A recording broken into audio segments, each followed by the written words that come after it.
Okay, so we are back for another Q&A, and this time it's for the student bodies section. First of all, before we get started, I just want to reiterate to everyone, these are students who have made these movies, and although they may not be 100% perfect, they're damn fine to be shown up on the screen. So can we give another little round of applause?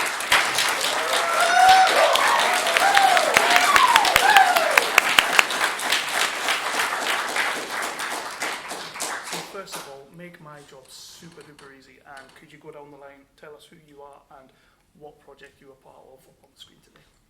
My name's Nye Buck, and I was part of Moonrock. We've got our t-shirts. Oh yeah, we've all got our t-shirts. my name's Jude Stutchfield, and I was also on Moonrock as well. My name's Alfie Mullenger, and I was also on Moonrock. My name's Ray Brown. I made I Love Your Life with another person called Ollie, but he's not here. Awesome. Can I say thank you so much for letting us show it today? It's been brilliant to see these films up there. What was the inspiration for your respective movies for Moonrock? What made you want to make this? So I'd watched. I think I watched Stalker by Andrei Tarkovsky. So he made it in 1979, and it's this sort of. It is a horror film, but I think it's leaning far more into sort of the sci-fi side. So it's far more. It's quite a long film. I'm gonna be honest. I did fall asleep in the middle, but nonetheless, it was a very good film. I enjoyed it quite a lot, and I really liked the sort of the way he sort of managed to capture this sort of very ambient sort of derelict sort of industrial landscape in it, which I was sort of aiming for with that. Obviously on quite a smaller scale, but I think it was mostly that in terms of the sort of stylistically at least, yeah. And I Love Your Life? I Love Your Life is kind of the result of being a complete gorehound freak. All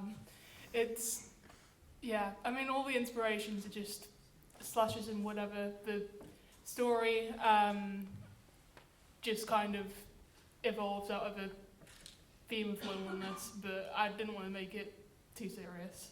And starting down the end there again, how awesome was it to see it up on the big screen today? Great, yeah. I mean, you could have went bigger than that, come on. It was very, very cool. There we go. And yourselves? I think it was it felt slightly surreal seeing my face that big on that big of a screen. I've never seen that before, and I'm not sure. It wasn't that embarrassing, but yeah. I thought, I never thought I'd be able to really achieve something like that in this kind of way. I'm not sure. It does feel like, it's something special, I don't know. It is. You've made something from start to finish, and it's awesome. So you should be really damn proud of yourselves.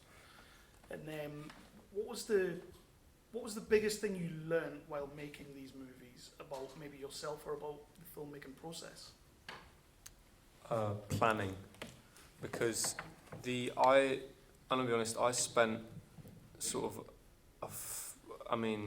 quite a while going in. I made myself this little table of days of when we were going to do stuff. So going out and buying whatever, like if we needed to buy any sort of costumes and stuff, and when everyone was available, because we shot it over the Easter break. So some people were on holiday and then some people weren't, and so I had to sort of all find like a day or 2 days or 3 days when we could all go to the location, which of course needed to be scouted out first, which was long, tiring. It was, but I think it was definitely worth it, and getting this as well, which is kindly provided by this man called John Lewis, he's a glass artist who makes glass sculptures and stuff. But this is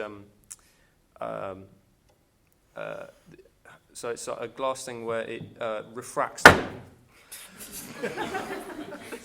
It's a glass thing where it refracts light inside of it, so it glows. So that sort of blue glow when Nye picks it up and looks at it, that is just that and the sunlight. I think you might be able to, sort of, if I hold it at an angle, you might be able to see like a little bit of that in the sort of the light there. Probably not though, because I'm holding it like holding it weird. Yeah, no, but it's very cool.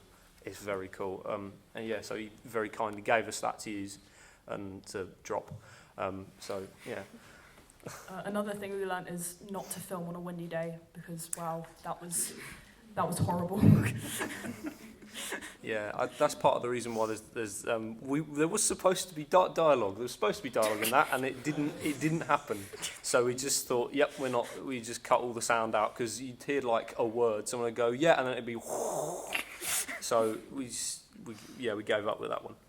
Dialogue's overrated. Don't worry about it. Anyway, what did you maybe learn about your time making this? Well, it was like the first fiction film that we made on my course. So like really, that was learning everything, like every part of filmmaking, just pre-production, cinematography, sound, literally everything. The entire process was just a lot to take in. That's it, really. Do we have any anecdotes from behind the scenes when you were making it, like little fun stories that you guys had? I mean, do you want to tell it or? I mean, I'd like to say something about the fake burn that we did on my hand. So we kind of realised last minute that we didn't really have anything to make it with. I had to find some eyeshadow. So I found this pink sparkly one, and it was in a massive kind of palette, huge palette I had to carry around with me the whole time. And, you know, actually doing it was quite hard because it was a very windy day and it was in a public place. And there was people everywhere. So they were kind of watching us put this thing on my hand, just like cover it in this eyeshadow and then use glue, and then glue dried and it stuck to the back of my hand. It hurt so much trying to take it off. But I actually put a picture of it on my Instagram story and I had people replying to it thinking that it was real. So I think we did a good job. Yeah, absolutely. Now that you've got the bug, now that you've created this and you're really in the mode now, what's next? Are you moving on to another project? Are we going to get some more? I'd quite like to pursue with like filmmaking and stuff. It's kind of like I want to go to a film school for university and stuff, but nothing in the works at the moment. Any of you've got anything? I mean, I'm trying to because I made because we do film studies, so as part of that you've got to do either like your own short film or a screenplay for the coursework. So I decided to do a short film which I shot October last on a very rainy day, roping my sister into it as well. If she's still over in the corner, I'm not sure if she is. Probably hiding. Yeah, but we shot on a very rainy day, quite late at night. But we managed to get it done within like a day, which is very good. But at the moment, I'm trying to get that into the normal Romford Film Festival to see how that goes. I mean, I'm not trying to sort of, you know, this is for fun. But yeah, I mean, I'm not entirely sure what I'm going to do. I mean, film production and that sort of thing is very interesting, but I don't know. I've no idea. And neither should you at this point. And yourself, are you going to pursue this?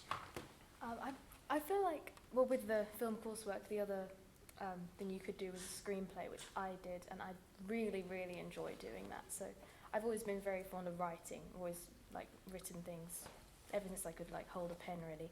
So I feel like if I do anything to do with film later on in life, I would definitely want to, I don't know, write something, maybe more screenplays. Cool. Yeah. And can we expect a feature-length slasher coming out of it? Huh? Can we expect a feature-length slasher in your future? Maybe. I mean, I'm doing another horror comedy type thing, Nice. like now.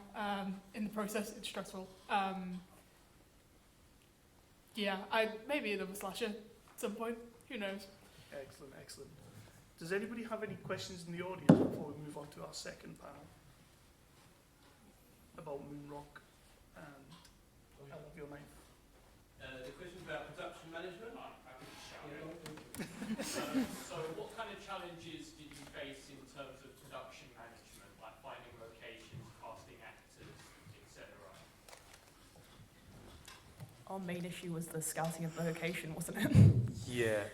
So where we shot that in Raynham, so we went to Raynham because I'd seen. I mean, I think I've been down there a couple of times before, but I must have been when I was little. Because I don't really remember it. But I had a look at some sort of interesting locations along the estuary, sort of nearby, and there was the concrete. So there's some World War II era concrete barges there, which I'd seen as a location, and I ended up sort of building part of the story around some of the locations. There was another one that I looked at, but we couldn't actually get to because it's actually on the RSPB Nature Reserve, and they had like birds who were nesting in it, so they said no, you can't. Okay. So yeah, but aside from that, yeah, it was trying to sort of. I mean, the more pre-production you do, I think, in terms of just arranging things and making sure everything's in place and making sure everyone's got a script and making sure everyone's got, you know, to wherever they need to be on time and on the correct day, you know. The more you do of that and the more that is sort of worked out and planned out almost like to the letter, then it means that you can literally just show up. I mean, we got it done in like a day, amazingly enough. I'm very happy about that because, you know, but we managed to get it all done within a day. But I think that was probably because we sort of drilled it out and finessed it over the course of like the previous couple of weeks.